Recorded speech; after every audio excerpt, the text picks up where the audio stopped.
March two Gopalganj. তা March two APC হয়ে গেল কিভাবে? এপিসি বোঝেন কি? এটা হচ্ছে সেনাবাহিনীর একটা ট্যাঙ্কের মতন, যেটার ভিতর করে 20-25 জন মানুষ পলাইতে পারে আর কি। হ্যাঁ, সেইটার ভেতর করে এই সার্জিস, হাসনাত, নাহিদ, পাটোয়ারি, আরো যারা যারা সাহেবরা আছেন, পাকিস্তানের সাহেবরা, ওনারা পালিয়ে গেছেন গোপালগঞ্জ থেকে। তো মার্চ টু গোপালগঞ্জের কি হলো? কেমন লাগছে? এতই সোজা। হ্যাঁ, গোপালগঞ্জের মাটিতে দাঁড়িয়ে বঙ্গবন্ধুর নামে যা ইচ্ছা তাই বলবি তোরা, এতই সোজা। কেমন লাগছে? ভয় পাইলি কেন রে? পালাইছে রে, পালাইছে, এনসিপি পালাইছে। পালাইতে কেমন লাগে? হ্যাঁ, আরো মজার ব্যাপার, এই যে সেনাবাহিনীর যে এপিসি করে তোরা পালিয়েছিস না, এগুলা শেখ হাসিনার অবদান।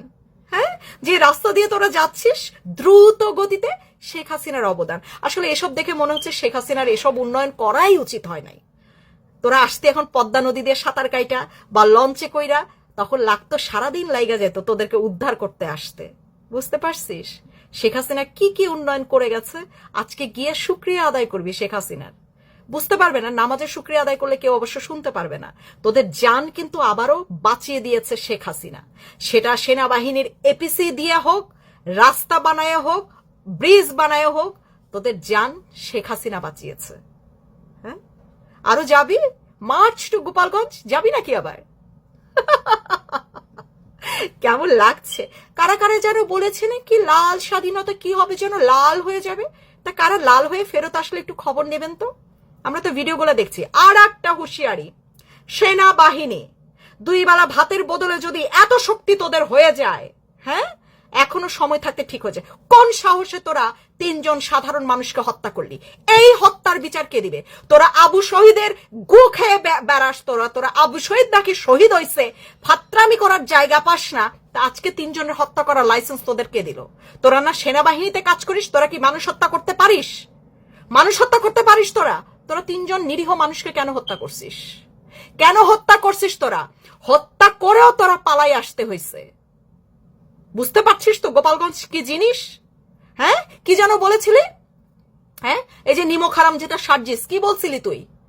গোপালগঞ্জ কারো বাপের সম্পত্তি না, গোপালগঞ্জ কারো কি যেন একা কোনো ব্যক্তির না, গোপালগঞ্জ কোনো রাজনৈতিক দলের না, গোপালগঞ্জ তোদের। যা গিয়ে কয়দিন থাইকায়, যা। বেড়ায় আসলি না, থাক কিছুদিন। পালাই আসিস কেন? গোপালগঞ্জ না তোদেরও? তোদের এলাকা থেকে তোরা পালাই আসছিস, বড়ই দুঃখজনক। আর একটা ব্যাপার হচ্ছে, এই যে কিছু দালালরা এসে কমেন্ট করবেন আওয়ামী লীগ তো সব পলাই গেছে। সো আওয়ামী লীগ কিন্তু পলাই গেছে। আজকে যা যা হয়েছে ওনাদের সাথে, সব করেছে হচ্ছে জামাত শিবির, ছাত্র শিবির, বিএনপি। আওয়ামী লীগ তো নাই দেশে, গোপালগঞ্জে কোত্থেকে আসবে? আওয়ামী লীগ সব পলাতক। আজকে যা যা ঘটেছে পালাইসের সাথে, এনসিপির সাথে, তা সব করেছে বাংলাদেশে। আর যারা অবশিষ্ট রাজনৈতিক দলের নেতা নেত্রীরা আছেন, সমর্থকরা আছেন, তারা করেছে। কারণ তারা তো পালায় নাই, তারা দেশেই আছে, দেশেই রাজনীতি করছে। সো সবকিছু করেছে তারা। তা অযথা আওয়ামী লীগের উপর দোষ টোষ দেবেন না। হ্যাঁ, পালাইতে কেমন লাগে একটু জানাবেন। আমরা তো চাচ্ছিলাম এই জায়গাগুলা যদি ঠিক আপনাদের পদ্ধতি মতে উড়াই দেওয়া যাইতো, গুড়াই দেওয়া যেত, আগুনে পুড়াই ফেলা যাইতো আপনাদের সহ, তারপর যদি লটকাই রাখা যাইতো, তাহলে গিয়ে অন্তরের শান্তি পাইতাম। যাই হোক, রাজনৈতিক অন্যান্য দলগুলো এত শিক্ষিত হয় নাই আসলে, কি আর করা। আওয়ামী লীগ সব পলাতক, আমরা সব পালাই আছি। দেশের বাকি 43টা রাজনৈতিক দল আপনাদেরকে পুরাইতেও পারলো না, ঝুলাইতেও পারলো না।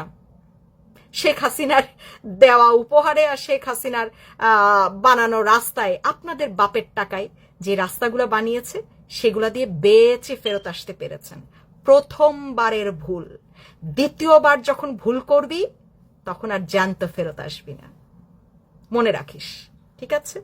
পালাইছে রে, পালাইছে, এনসিপি পালাইছে। কি মার্চ টু গোপালগঞ্জ? হ্যাঁ, গোপালগঞ্জ কারো বাপের সম্পত্তি না, না না না, তোর দাদার সম্পত্তি। আবার আয়, বেড়াই যা।